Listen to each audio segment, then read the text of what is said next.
Economy and Politics Show on this Thursday, August 6, 2020, as we continue our conversation around the political economy space in Nigeria and bring you updates and reports and analysis on what is happening across the country.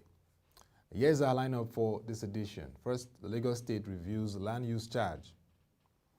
The Central Bank of Nigeria Health Research and Grant Guidelines have been issued. InfraCredit gets AAA rating from Augusto. South African government plans rescue for its state airliner.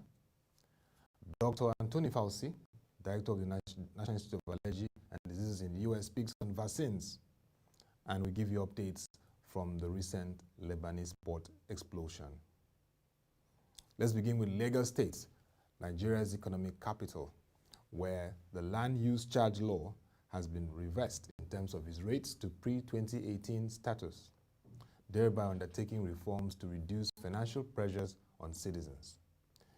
This step taken by the Lagos State government is looking at accommodating the agitations of Lagosians in respect of the exorbitant rates. The Commissioner for Finance, Dr. Rabi Olowo, yesterday revealed this on a press conference held at the Bagauda Kaltho Press Center, Alausa Ikeja. He also disclosed that the penalties for 2017, 2018, and 2019 have been waived, which translates to over 5 billion naira potential revenue relinquished by the state government. He also revealed that multiple payment channels for the collection of the land use charge have also been created by the ministry to further ease the mode of payment, including the use of online channels. Dr. Olowo maintained that the downward review and reforms to the land use charge shows that Governor Babajide Sanwo-Olu is concerned about ameliorating the financial pressures of Lagosians, especially during the period of this pandemic. According to him, in 2018, there was an increase in the land use charge rate as well as the method of valuation of property. This twin shock had and led to a sporadic increase in land use charge payable by property owners.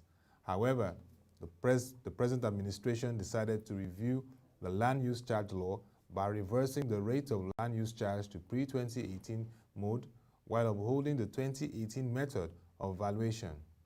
Some of the new reforms introduced include exemption of property owned and occupied by a pensioner from paying the land use charge, reduction in the percentage increase in penalties for defaults in paying the land use charge in the following categories: 45 to 75 days from 25% to 10%, 75 to 105 days from 50 to 20%, and 105 to 135 days from 100% to 50%.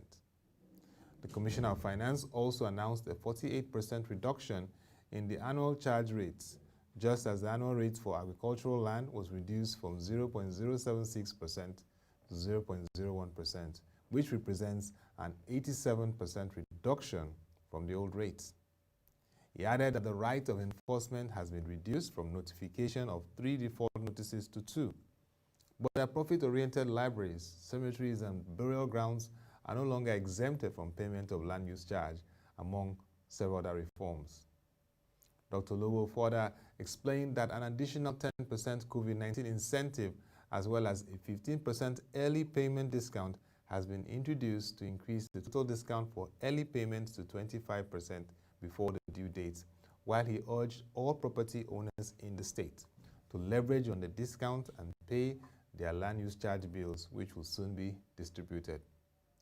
That's a big relief from the Lagos State government once again. And don't forget, earlier, the Lagos State government had issued out some tax reliefs amidst the pandemic and once again has brought this big news for Lagosians in terms of reviewing the land use charge and taking it back to pre-2018 mode. That's a big relief for property owners, that's a big relief for Lagosians, and will definitely have an impact on issues around renting and in issues around property. And it's also an avenue of once again reinforcing Lagos' commitments to the ease of doing business, to creating an enabling environment for those that have investments and properties, and also once again identifying with Lagosians in this challenging time of the COVID-19 pandemic. Hopefully, this will once again spur other state governments to review policies that are pro-people and also in the best interest of the states. Well, for me, that will come as a very big surprise. And we like surprises in times like this. And Lagos takes the lead once again in bringing such surprises during this period. It's a COVID-19 period, and it's an opportunity for research, for health, for innovation. And the Central Bank of Nigeria is also identifying with it and is also making sure that it's at the forefront of supporting efforts to bring out innovation, technology, research, health, and even support the recovery efforts through vaccines. And this is through the Central Bank of Nigeria Health and Research Grant Guidelines, which has just been released, and we'll begin with the objectives of the scheme. The broad objective of the scheme rolled out by the Central Bank of Nigeria is first to provide grants for research and development in new or revalidation of drug molecule, phytomedicines, and vaccines for the control, prevention, and treatment of infectious diseases in Nigeria. That first part says, apart from COVID-19, several other diseases that need to be treated will now receive huge grants. And so for all of those pharmacists, for health experts who have been working out on vaccines, it's a huge opportunity for you to come out and benefit from it. It's also looking at boosting domestic manufacturing of validated drugs, that's active pharmaceutical ingredients, APIs, herbal medicines, and vaccines for the control, prevention, and treatment of infectious diseases in Nigeria, and reduce the nation's dependence on other countries for these drugs and vaccines. And this is one important part, because we need to deepen manufacturing in healthcare. And just like some of the pharmaceutical companies are carrying out steps now to build more factories, plants, domesticate production to reduce dependence on foreign imports of drugs. This is a clarion call once again for innovation.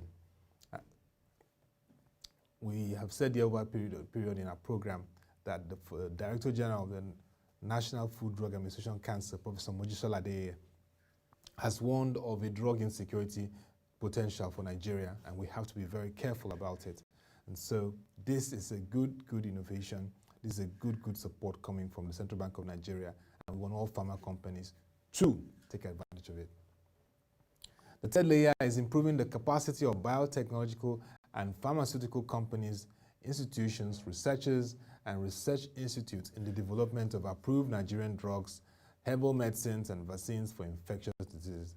And that again is part of research and promoting development in the areas of finding the vaccines that can really cure and reduce the incidence of infectious diseases. Now note, it's not just about COVID, but it's about every infectious disease that affects our country, even down to tuberculosis and Lassa fever. It also, in the fourth layer, looks at supporting the capacity of relevant health agencies towards attaining the World Health Organization Maturity Level 3, a prerequisite for manufacturing of vaccines in Nigeria. So Nigeria needs to attain that maturity level 3, and so for us to attain that, we need funding, we need to get more investment into research and development to be able to manufacture our drugs, and it will be accessible to the citizens. That is part of the layer. Fifth layer of this objective is facilitating partnership between the academia, that's the researchers, research institutes, and universities, and industry into the research and development of drugs, phytomedicine, and vaccines for the control, prevention, and treatment of infectious diseases in Nigeria. And this is very critical because we need to see that nexus, that synergy between industry and academia. Our universities need to come up with ideas, with innovations from the various departments and research institutes. And this is a welcome development, and we hope that this will spur those partnerships and begin to see universities come out with good research vaccines, as we see abroad from the US, UK to Germany. The sixth layer is reducing dependence on imported drug products, like I highlighted earlier, and vaccines for the control, prevention, and treatment of infectious diseases in Nigeria. Why not? The Central Bank of Nigeria manages foreign exchange, so definitely they will want to reduce dependence on foreign exchange so they can allocate it to sectors that are productive, because note, foreign exchange management is much about productivity for economies. So if you can encourage domestic production, it reduces reliance on foreign exchange, and that helps the work of Central Bank of Nigeria. So we now understand why the CBN is really into this. Now let's look at the activities eligible for consideration under the scheme. They include the first, research and development of candidate drugs, herbal medicines, and vaccines validated by the relevant health authorities for the control, prevention, and treatment of infectious diseases. That's the first part of the activities that we'll expect to see financing this health and research grant. The second activity is manufacturing of drugs, herbal medicines, and vaccines validated by relevant health authorities for the control, prevention, and treatment of infectious diseases. The third activity is the red biotechnological research and development in new health technology for the control, prevention, and treatment of infectious diseases. The fourth activity will be research partnership between academia and industry into the development of drugs and vaccines for the control, prevention, and treatment of infectious diseases. The fifth is the research and development into validated phytomedicines for the control, prevention, and treatment of infectious diseases. So manufacturing, research partnership, innovation, all these activities will be encouraged by this grant. So we want to speak to all pharmaceutical companies, universities, research centers, those that are involved in Medicare and health tech and innovation. This is your best chance to take advantage of this grant and come up with innovations with manufacturing of drugs that can really address, reduce, and control to a great extent the spread and outbreak of diseases like COVID, which is currently ravaging the globe and Nigeria, like Lassa fever, like tuberculosis, and other diseases that really affect us as a country. Great opportunity presented from the Central Bank of Nigeria, and we encourage Nigerians to take advantage of it. Let's get on to infra credit. It's a company noted for financing and supporting infrastructure, and you know Nigeria really needs to scale infrastructure to connect to economic growth and development. And according to Augusto, reflecting the strong fundamentals and credibility of Infrastructure Credit Guarantee Company Limited, InfraCredit, foremost rating agencies Augusto and its global credit ratings has simultaneously reaffirmed the AAA credit rating of the premier infrastructure guarantee company. Notwithstanding the unprecedented impact of the COVID-19 pandemic, which continues to weaken global and domestic macroeconomic outlook, InfraCredit, according to Augusto, sustained its strong risk capital and broader balance sheet, with significant headroom to underwrite further guarantees in pursuit of its mission of unlocking long-term local currency infrastructure finance in Nigeria's real sector. Notably, InfraCredit's AAA national scale rating, which is at par with the Nigerian sovereign and reinforce the unparalleled credibility of its unconditional irrevocable guarantees, partly reflects the support of its shareholders and capital providers, which include the Nigeria Sovereign Investment Authority, Africa Finance Corporation, Guarantee Company for Infrastructure Development, and reputed multilateral institutions, including the German Development Bank and the committed capital providers. In addition, InfraCredit's balance sheet and guarantee programs are further supported under risk-sharing arrangements with the United States Agency for International Development, USAID, amongst other development financial institutions. In arriving at this rating decision, Augusto reiterated that the ratings assigned to InfraCredit recognize the strategic importance of its connection between its developmental role in the provision of local currency guarantees to enhance the credit quality of debt instruments issued to finance creditworthy infrastructure assets in Nigeria. The foremost credit rating agency further noted that the assigned rating reflected the InfraCredit's quality guarantee and investment portfolios backed by an acceptable risk management framework, good return on investment, and an experienced management team.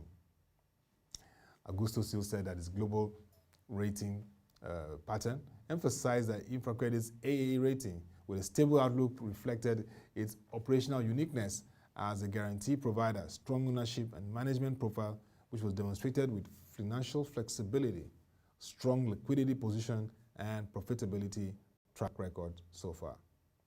The asset quality in terms of issued guarantees is sound, with nil non-performing exposure recorded from inception till date. That's the GCR analyst of Augusto. So InfraCredit is rated high, AA, and that is good to go for InfraCredit this period as Nigeria continues to seek to assess capital for its infrastructure. Note Nigeria's infrastructure is still in need of intense financing to be able to meet up with the deficits.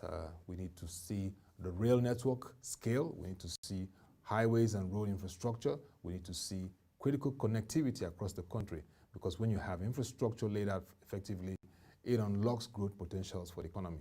Note, Nigeria is Africa's largest population, but it's still bedeviled by infrastructure. And we hope to see this kind of ratings improve the opportunities of infracredit to support the development and growth of Nigeria's economy through infrastructure financing, and also access more capital that can help support Nigeria's economy. Those are interesting analysis and ratings from Augusto, and we'll see how this will continue to take infracredit to its next level. Now let's go on to developments in the region. South Africa, African government know that South Africa is Africa's second largest economy and also the biggest player when it comes to various sectors in terms of aviation, the pension industry, amongst others, is looking at rescuing its state airlines, that's South Africa Airways. Most of you know South Africa Airways is a company that's been operating and is going through a challenging time as we navigate the global COVID-19 pandemic. Now, the planned business rescue of South Africa Airways is in limbo. Yes, that's the news we're getting. Is in limbo because the government's attempts to raise 5.3 billion rand, that's about $307 million of immediate funding from commercial banks, failed to elicit a response. A person familiar with this situation revealed to Reuters. The administrators of the state-owned airline can't even hand over the business to management because it is insolvent, the person said. The banks were approached by representatives of the Department of Public Enterprise and the National Treasury in South Africa, but they were asking not to be identified, as a public statement is going to be made on that. South Africa Airways hadn't made money since 2011 and has survived on government and bailouts, a situation which the current Finance Minister of South Africa, Tito Mboweni, has said is unsustainable. He has undertaken to try and mobilize 10.3 billion rand, which the airline needs now to keep flying from private equity, pension funds, or strategic partners. The Department of Public Enterprises declined to comment on this development, while the Treasury said funds are still being mobilized for South Africa Airways. So it's part of the whole challenge of airlines in the country and across the world. Don't forget, earlier, the International Airline Transport Association, IATA, coordinating aviation activities and airlines, projected that this year they will lose $250 billion to the impact of COVID-19. So it is not surprising the South African government is facing this challenge to even support its state airline. Just a part of those issues that sectors are going through amidst the pandemic. Now let's get on to COVID again. It's really a much debated, discussed issue across the globe, and in the United States of America, regulators have assured scientists that political pressure will not determine when a coronavirus vaccine is approved. This is coming even as the White House hopes to have one ready ahead of the November presidential election.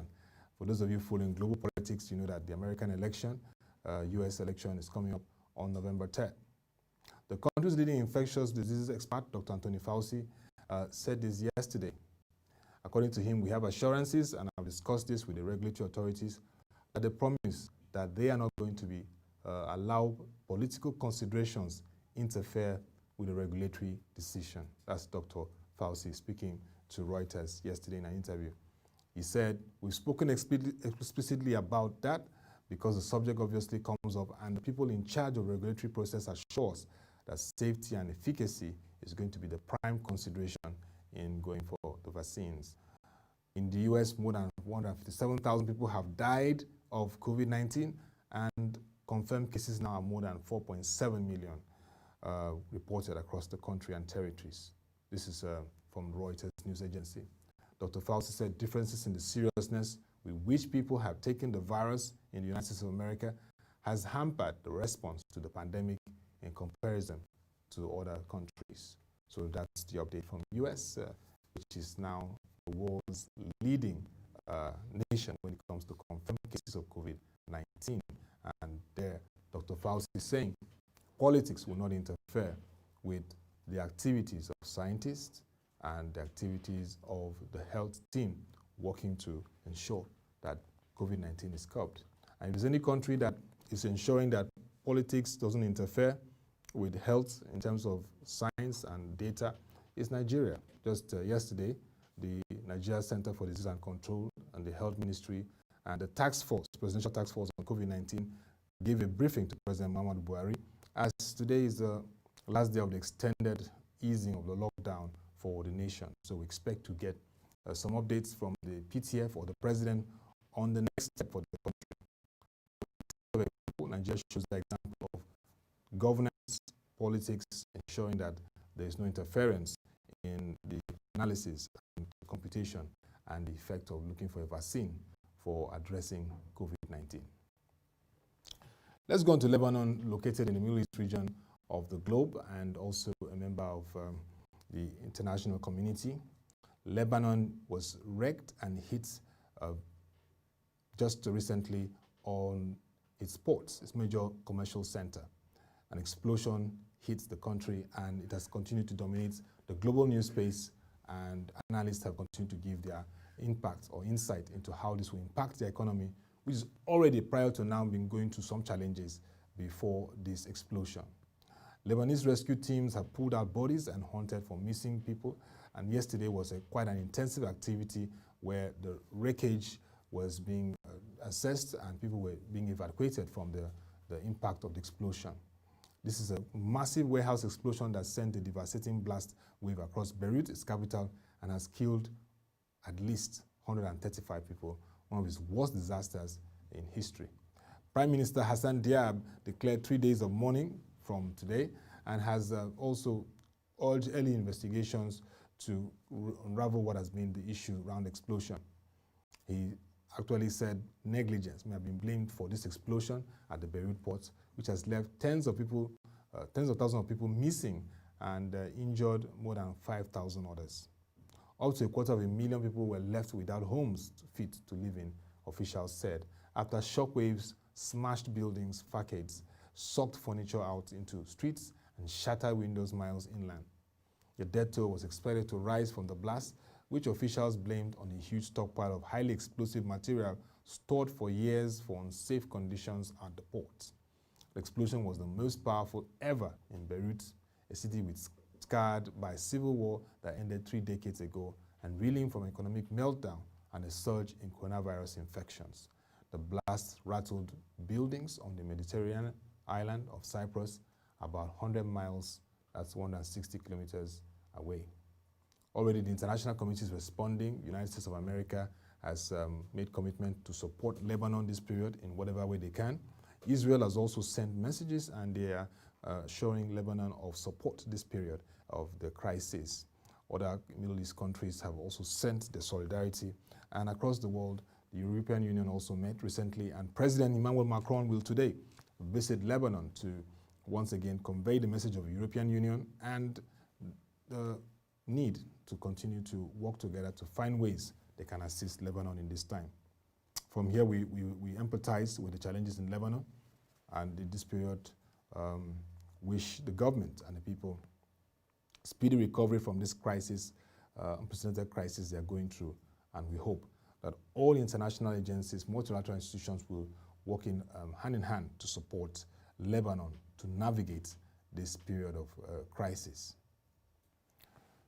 Well, let's get on to some developments that just came up in the oil and gas sector. We just had some updates, and it must be of huge interest to Nigeria, which is a major beneficiary of oil and gas revenues.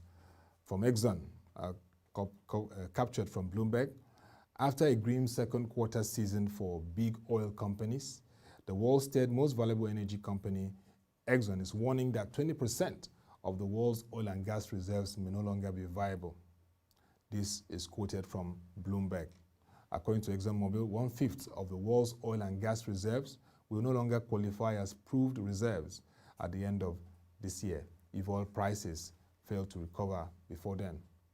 A flurry of oil and gas companies have written off billions in oil and gas assets, as the value of those assets in the current oil price climate is no longer what it once used to be. Exxon is currently reviewing its oil and gas assets at the moment after a recorded $1.1 billion Q2 2020 loss, the results of which should be available by later this year. Exxon has caught some flack for not making many asset adjustments over the last decade, while its big oil peers have. That's like Shell, Chevron, and Total. Exxon recorded its worst quarterly loss, like I said earlier, in modern history in the second quarter of 2020, $1.1 billion to earnings of $3.1 billion in the same quarter of 2019. Still, Exxon is not moving to cut its dividend, which analysts expect will cost the oil major $15 billion. It is, however, moving to make some job cuts. So you can hear that for analysts and all those who are following developments in oil and gas markets. They are looking at making some oil job cuts and other cost discipline issues, according to various sources. A large portion of Exxon shareholders are retail investors. Exxon continues to make their dividend a priority. Exxon has been demoted from the world's second most valuable energy company last month as Reliance Industries unseated the supermajor from his long-held position over the years. So that really shows the direction of ExxonMobil and some other major oil companies now. That, with this huge loss recorded in history, they are going to make job cuts, they're going to make adjustments, and that will be of interest to Nigeria, where Exxon has a huge investments in the South Akwa Ibom State and its operations. So that will be one thing that we'll be watching to see what it will do across its subsidiaries with this huge loss. And we'll continue to follow the oil and gas markets because of its huge interest for Nigeria, which is a huge beneficiary of activities there. We also just want to update you in this period that there is need for clarity of information, and we want you to ensure that in whatever information you get by social media platforms, verification is very important, considering the fact of the flurry of fake news messages. So please do verifications for any story you receive, particularly in the financial and economic space. And what better place to get those verifications than ProShare Nigeria, which is our website, www.proshareng.com, where we give you real-time credible information and news stories. And that will be a wrap for the Economy and Politics show for today. Please send your comments and views to news@proshareng.com. Join our website, www.proshareng.com, to watch our videos, read our news reports, and analysis. Please know that in every conversation you have around the political space and economy, we must ensure that it's constructive and it has value in terms of the import of the conversation. Avoid unnecessary debates and arguments and curses, because that is not helping our polity. Join us by 10 a.m. for the market review, where we'll give you updates on developments in the financial and capital market as it relates with our economy. Till we come your way again. Thank you for watching. Have a nice time and stay safe.